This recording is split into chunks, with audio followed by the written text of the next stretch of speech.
Hi guys. So I am going to keep this as informal as I possibly can because I think I've spoken to the vast majority of you when you were signing up to do this course, and I said, look, the main responsibility that the tutors have is to get you through this. It's not in anybody's interest for you to be stressing. It's not in anybody's interest for you to be, worried about this and kind of wondering. Like obviously you've put an awful lot of hard work into it, and I have no issues with any of you. You've all been doing really, really well. So that's something to obviously just remember going into the exam is that you have this work done. So I'm going to give you some hints and tips on how to prepare for the collections module because I would say probably out of the four modules, the collections module allows for the most opinion, if that makes sense. Do you know what I mean? We're talking about people, we're talking about communication, we're talking about how we apply ourselves to the job, how we get our best results. So a lot of it is quite opinion based. And we don't mind opinions, and your opinion is your opinion. But the biggest and most important tip that I'm going to give you for the exam is back it up with examples. So I would say the first thing that you should do in preparation for the exam is take an hour, have sit down and have a think about your day-to-day job. I get every batch of students that come through the course, I tell them to do this, and they all say that they use it and it stands well to them. Sit down and think about your day-to-day job and get an example of one really, really good interaction that you had. So when I say one good interaction, maybe it was a well overdue invoice that you finally managed to get payment on. Maybe it was one incredibly difficult customer that you finally kind of got around and got to a certain level with and made progress with. Have, I would say, have two or three examples of essentially the good, the bad, and the ugly.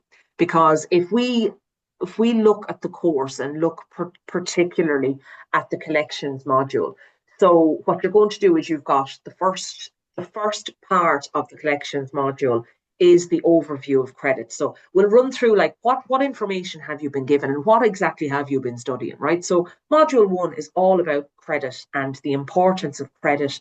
What is the role? Why do we do this? Why do companies give credit? And where is its place in the scheme of a company? So, it's gotten an awful lot of recognition over the past, a lot more recognition over the past number of years, because if you kind of remember traditionally, it was always the salespeople. They're the superstars. They're the ones that make the sales. But the collectors are the ones that get money in the account. So arguably, the collectors are as important, if not more important, than the sales departments. So module one goes through the importance of credit. What is credit? Why do we have it? How do we use it?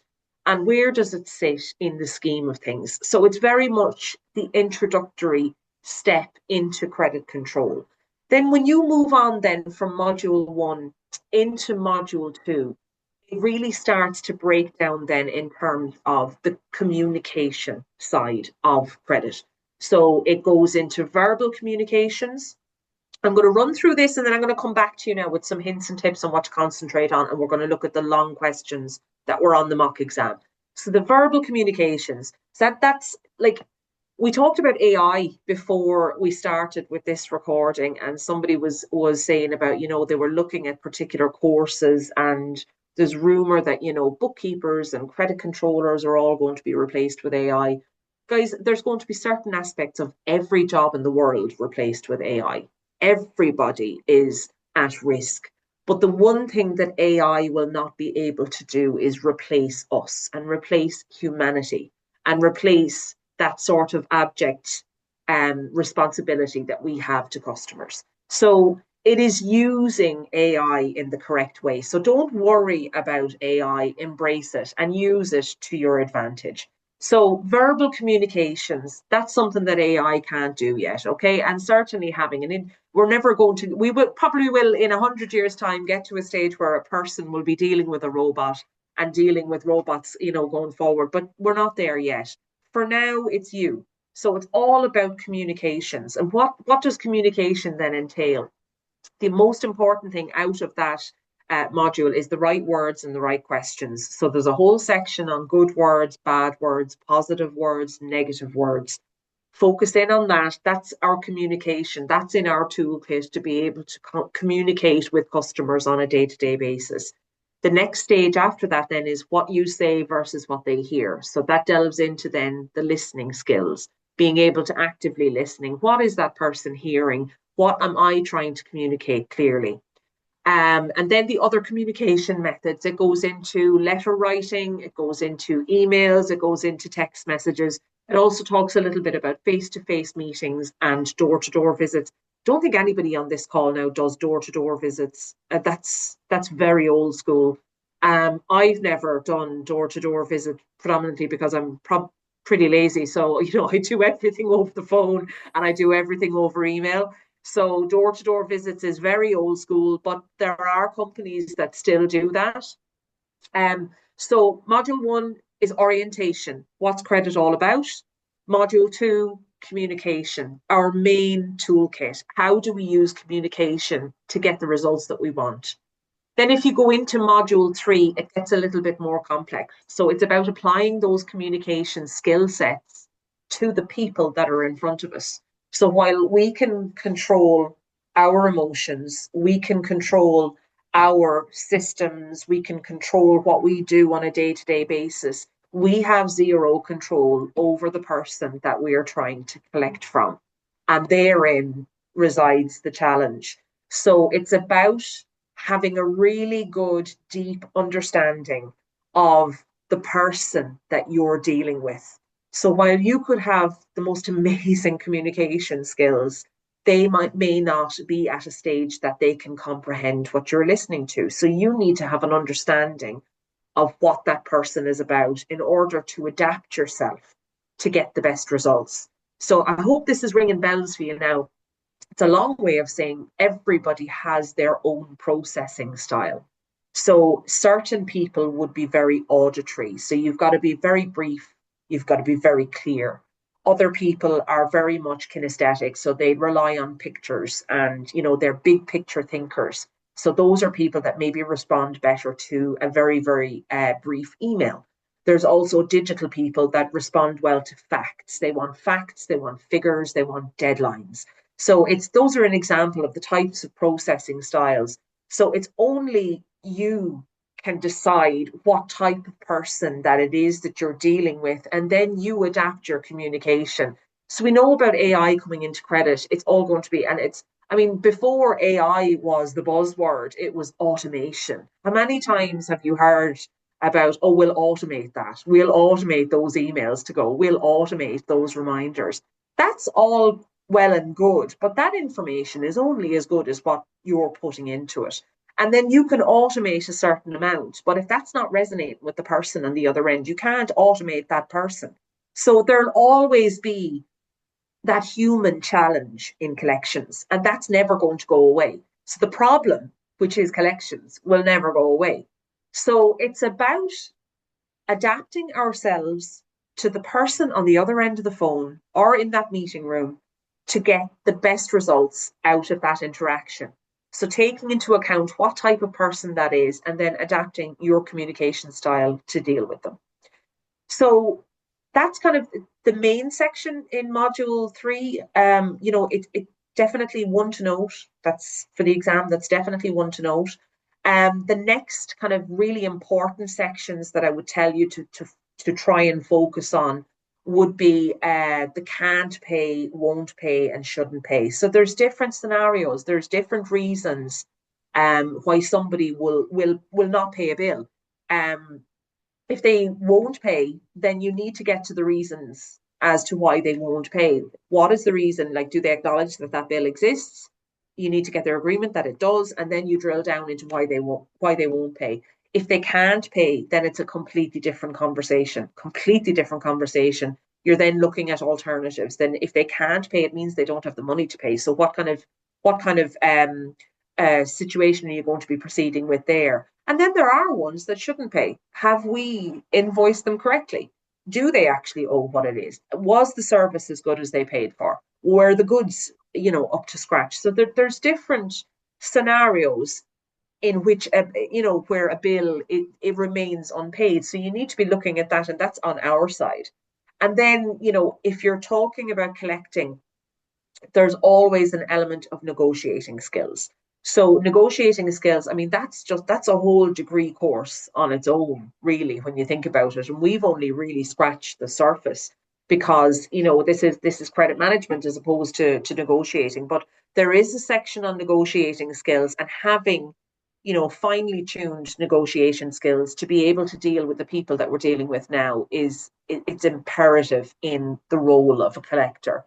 So to summarize, we've got module one, the overview of credit. Why do we have credit? Module two is very much the communication side of things, being able to use the right tone, use the right volume, use the right speed, asking the right questions to get the right answers. Then how do we write a letter? Some of the letters that I still receive I work for a number of different companies, and I do the office administration. So I would be responsible for paying a lot of bills. And some of the emails and the letters that we receive looking for payment are so dire. It's absolutely amazing that these people are still kind of using these types of systems. Most of them are automated, if truth be told. And they don't give you the basic information. Like letter writing and email writing is bring it down to basics. Bring it down to the basics for the client. They don't need to know the ins and outs of the situation. They need to know what's paid, when is it due, and what will the circumstances or what will the repercussions be if it's not paid. You keep it simple, keep it simple, keep it straight to the point. So anyway, I digress. That was the second module. So it's about the communication skills. It's about improving your own communication skills and then using those to get the correct results. Then when we said we moved into module three, we're then starting to look at it from the other side. We're looking at the individuals that you're dealing with on the other end, the ones that you can't control. The only thing we can control is ourselves. So it is adapting ourselves and our communication style in order to connect with the person that we're dealing with. So connecting with the person that we're dealing with, the reasons for non-payment, so that's can't pay, won't pay, and shouldn't pay, and then obviously the negotiating skills side of things as well. And then what you covered in module four is very much a kind of a wrap up. There is a section on the telephone skills side of things. And I would argue with somebody that being able to have a good telephone conversation is probably the best skill that you will have as a collector. I think anyone can send an email, and ChatGPT can write those emails for you now as well. So essentially, what is the main skill set that we have that can't be replaced? It is the art of a telephone call, and it is the art of getting the best result possible out of every interaction. So having a proper structure to that telephone call where you're adapting to the person that you're talking to on the other end, but yet driving the conversation to the result that you want. And that is an art form, and that is something that takes years and years of practice. And there's always room for improvement. So, section four is very much the first part of it, is very much dealing with having a good telephone conversation and always having that basis in your mind, no matter who you're talking to, what is the end result that I'm looking for, and keeping that at the back of your mind and discreetly driving the conversation to that result. And then the wrap up of module four then is being effective in the job, looking after yourself and looking after your own head, which, I think we neglect a lot of the time. The stress levels in collections can be off the charts completely. Looking after our own mental health and making sure that we're not stressed. And if we are stressed, that we are managing that stress correctly. There's a section in module four on that. And I think even if you take nothing else out of today, do look after yourself and take adequate breaks and make sure that you do realize no matter what we do, it is always still a job. It is not life and death. And that will help you then be a little bit more effective in the role. And then there's a section on third party agencies. Now, hopefully, the use of third party agencies would be as rare as it possibly can be, but it is a reality that there are certain scenarios where we have been unable to collect for whatever reason, and then it requires the input of a third party agency. But that's a section in there, and that is kind of outside of the realm of credit management. You're then talking about debt collection. So that's summary. That's a summary of everything that you covered in collections. So I'm going to talk a little bit about what I would suggest you do in prior to the exam to get yourselves up to speed. Okay. So the first thing I'm going to talk about is the short questions. So you've got 50 short questions. The short questions can come from any of the modules. All right. So the first thing, and what I think is the best way to prepare, you're not going to memorize 4 modules. But what I would suggest you do, there's 2 hints actually. First of all, go back through all of your short tests. Okay, so we haven't reinvented the wheel on anything. Your short tests with the 10 questions that you were issued on a weekly basis, a lot of those questions will come up in the short questions. So make sure you read through your short tests. In terms of covering off every aspect of the collections module, I would suggest you take modules 1 through 4 and you read them again like a book. So take section 1, section 2, maybe 1 section per night, and read them like a book. Just read them. Don't memorize them. Don't put yourself under pressure, but read them and summarize them in your mind in terms of what that module is about or what that section is about. So again, I've just summarized them for you now, but if you summarize them in your own mind, they'll stay in there. And that is the best preparation that you can do for the short questions, because you don't know what's going to come up. There's, hundreds and hundreds of pages of notes. So let's break it down into simple, doable tasks. Go through your short tests that you've already answered, and most of you have gotten at least 9 out of 10 on each of them. And then go through the modules 1 through 4. Just read them so that you get most of the information and it'll be fresh in your mind. So the next thing that I would do, I'm going to go through the mock exam, the long questions for the mock exam, okay? And I'm going to give you some hints and tips on what I would suggest you think about in terms of preparing for the long questions. So I'm just going to pull them up in front of me. Okay, so first of all, there's 2 questions that you need to answer out of 4. I'm going to go through these questions, give you the mock questions, give you some hints and tips on what makes for a really good exam answer. And then I'm going to finish off by giving you loads of tips in terms of what to focus on, maybe what not to focus on so much prior to the exam. So the first question, and I'm going to be parroting a lot of what Declan has already covered here. So there is a reason we say these things multiple times. The first thing is when you get the question, read it 3 times, minimum 3 times, because there are multiple parts in every question. So if you look at the mock exam, the very first question is write a collections letter or a collections email to send to your customers. Explain in detail each element of the letter and how it relates to the guidelines as set out in the notes. Please specify if it's a letter or an email that you've written. So you can see with that question, there are multiple parts. So the first part is to write a collections letter or email, explain in detail each element of the letter, and then relate it back to the notes. So there's actually 3 parts in that question. You need to answer all 3 parts. So if I've got 10 marks that I can give for that question, I'm giving probably 3.5 marks per part of that question. So if you only write the letter, you can only get 3 out of 10 on that question. So make sure to read the question in full and actually print it off, write it down, break it up into parts, and make sure you answer each part of the question. So if you were answering this particular question now, first of all, you'd be concentrating. So a collections letter or a collections email is all about the art of communication, but it's the art of written communication. So you're going to look at modules 1, 2, and 4.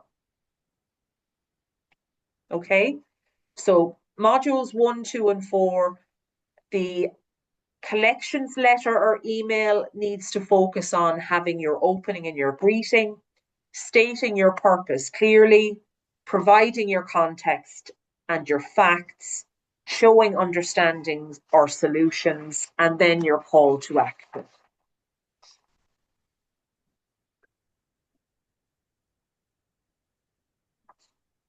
Okay? Please stop me for any questions if you do have questions on this.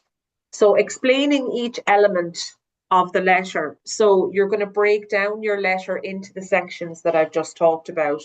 Give us a reason as to why you would have it divided out as such. Like, a lot of it seems like common sense, but talk about it. Why do we have, like, what is covered in the opening? What is the purpose of the letter, particularly stating the context of the facts? And then stating, what are the repercussions? What is the call to action? There's a reason that these things are laid out. Explain why they're laid out and explain each element, and then refer back to the notes.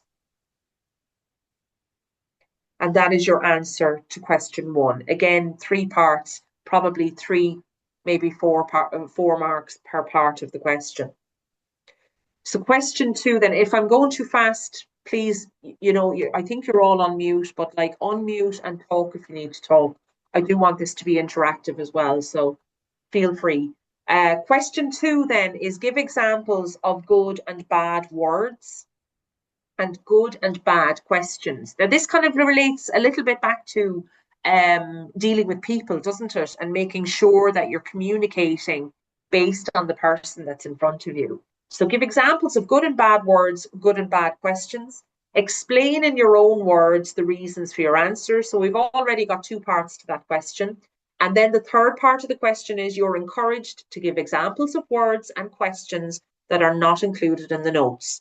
So the first thing that I said to you when I took over this section of the revision is, I said, have examples already done that will be able to back up your questions.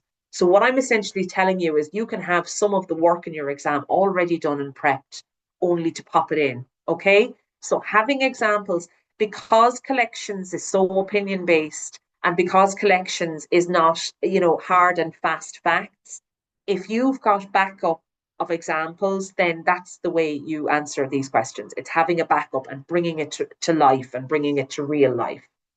So good and bad questions. There's a big section on positive language in module 2. And then there's a big section on bad words also in module 2. So if you remember the section, it talks about credit limits versus credit facility versus credit line. There's a whole section on that. So again, it's the communication. It's not changing what you're saying, but it's tailoring what you're saying so that it comes across more positively. So good questions, bad questions, good words and bad words. So that's the verbal communication side of things, and that is module 2 and module 3. Then question 3 on the mock exam is, explain the importance of listening and the steps you can take to improve this aspect in your calls. Please use examples that you have experienced or witnessed in your working life. So again, we've got our set of examples ready to go.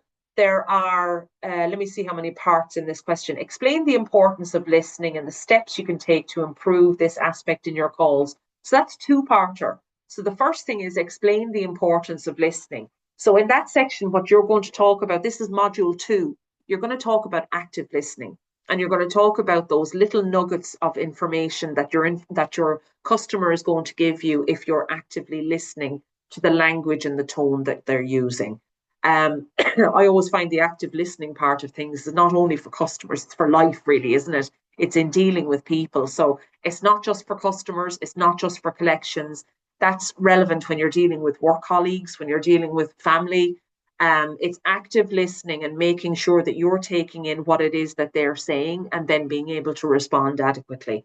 So the importance of listening, and then the steps that you can improve take the steps that you can take to improve this aspect in your calls. What I love, and I'll be marking these exams, but what I love is when people give me examples of where they made mistakes, because it really highlights your learning. So if you can tell me, or make it up if you want to, an example of a really bad call that you had or a bad interaction with a customer that was your fault, if that makes sense, and then how you would do things differently. That's exactly what we want to see students doing. It's saying, I've read these notes, I've studied these notes, I understand these notes, and this is how I would have used them. So that's the best type of examples, is where something happened and you could use the notes now to ensure that it didn't happen again. So that's question 3. Question 3 is really the importance of listening. It comes up in modules 2, 3, and 4, but really module 2 has the full section on active listening. The last question then on the mock exam is, what is the best way to deal with a customer who can't pay? So we talked about won't pay, shouldn't pay, but in this instance, we're talking about can't pay. So that's a really, really different situation, because it means the money is not there. So what are we going to do? It's a really good exam style question now, but it ties directly into module 3. So in module 3, there's a section called handling non-payment. And that's that whole section there. So let's break this question down. What's the best way to deal with a customer who can't pay? That's the first part. And then, oh God, there's a surprise. Please use examples that you have experienced or witnessed in your working life. So really, like, there's no excuse for failing this exam, guys. Like, if you've prepped for this, you will absolutely ace it. You should not be worried about this one. So the modules to focus on when you're talking about handling non-payment is module 3. Okay. You'll find everything that you need. But again, like Declan said, AI, ChatGPT, it's there. People use it. I will spot very, very quickly if you've used it, because I use it a lot myself. But even at that, backing things up with examples is really what we're looking for. Admitting mistakes or admitting past non-learning and saying, well, look, now since I've done this course, this is how I would approach this differently. That's how you stand out against the crowd. And that's how you really demonstrate that you've learned through this module. So that's the mock exam. I'm going to stop for a minute and I'm going to ask if you guys, I'm going to take a drink of water and just see if you guys have any questions.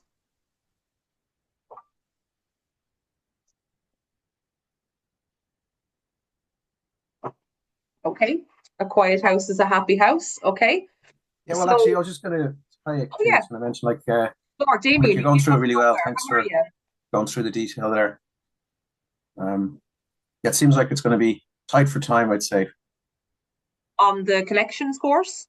Yeah, I think so. The 50 questions anyway, whatever about the 2 in an hour, getting through the 50 in 60 minutes.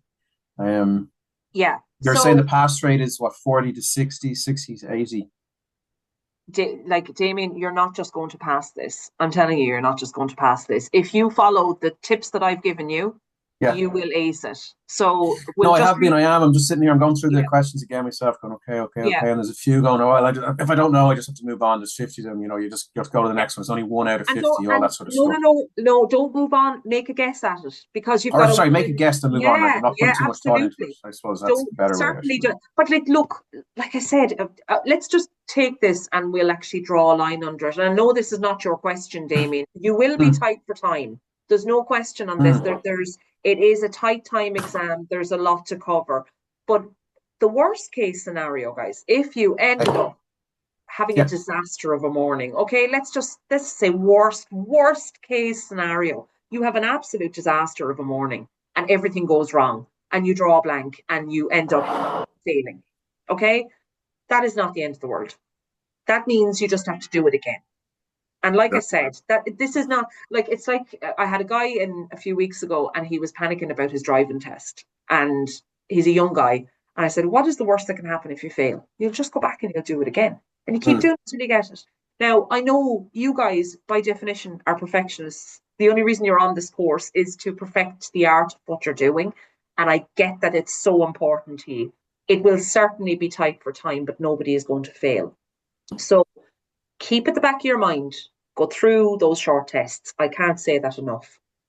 Read the test or read the notes from beginning to finish.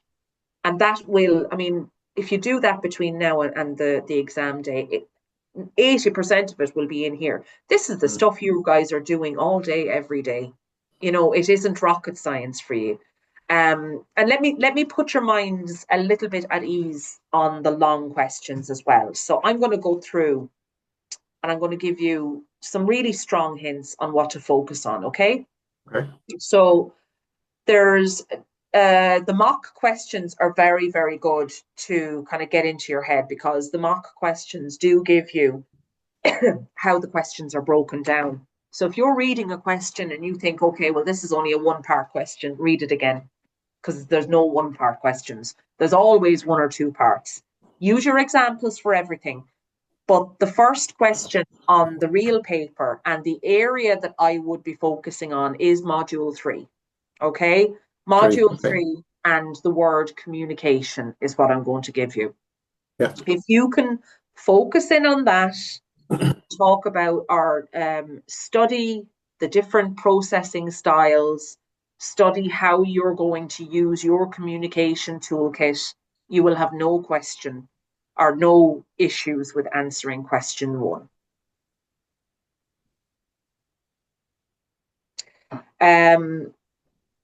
Question 2 is going to be a bit of a surprise, but it's something that personally I feel is quite important. And it's about stress management. So go through your 4 modules. While we don't have an entire chapter devoted to stress management, it comes up throughout all of the modules, but I would say mainly in module 4.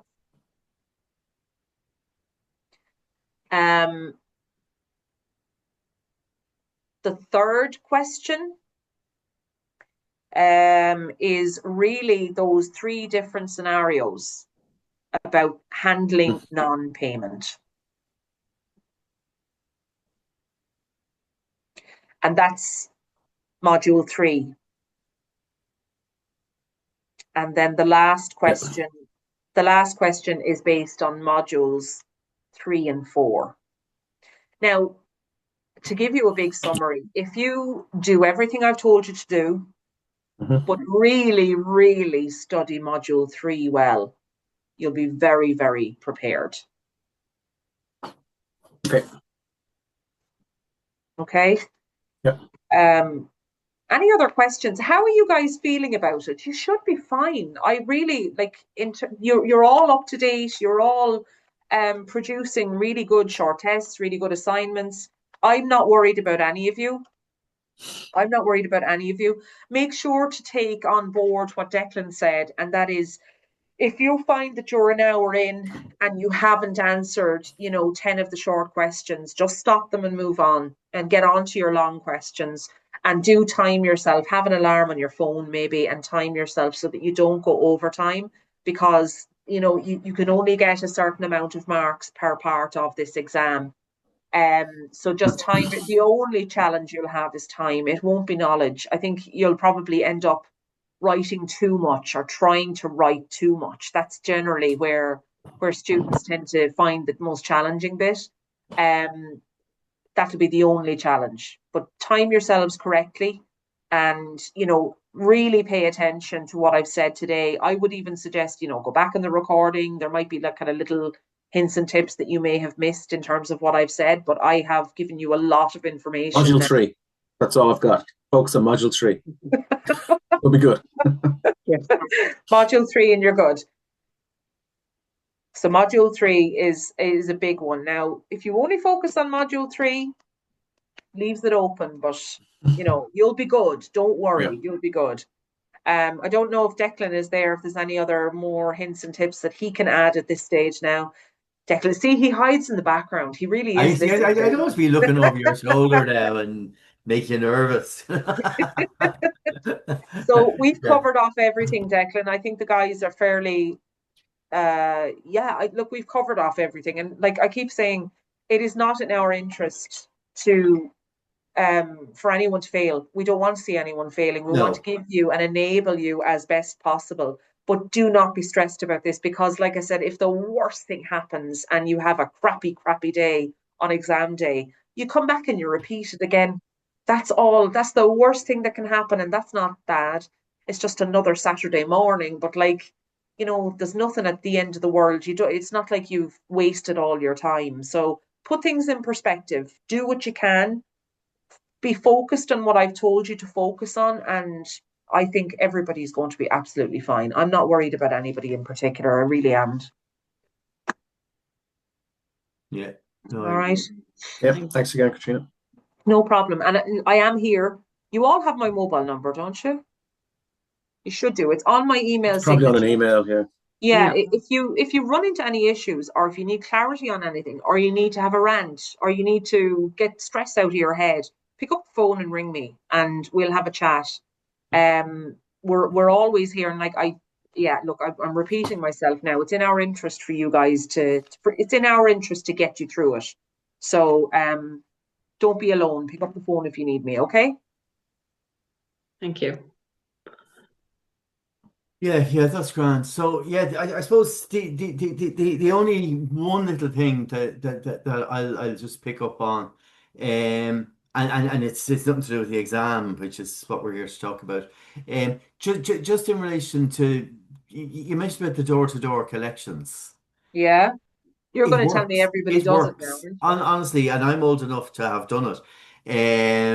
And there is nothing more immediate and urgent than turning up to a business and and if they're stonewalling you, if they're just ignoring you, if you're going absolutely nowhere, if they're on the way home, um, absolutely. By just turning up and saying, "Hi, I'm Declan. I'm here to collect the 15 grand you owe us." Um, it gets immediate attention, and I know for some there might be a fear factor involved. I've always been met with courteousness and it's been one of the most successful things I've ever done. So just I know we're moving into an electronic age where we meet on Zoom and personal interactions are sort of I think we need to regenerate those and to meet with people, to talk to people, to that's where the effectiveness is going to be. So anyway, that's just my tuppence worth for what it's worth anyway. So that is that. Okay, well look, if everybody is happy, what we will do is I will stop the recording. So now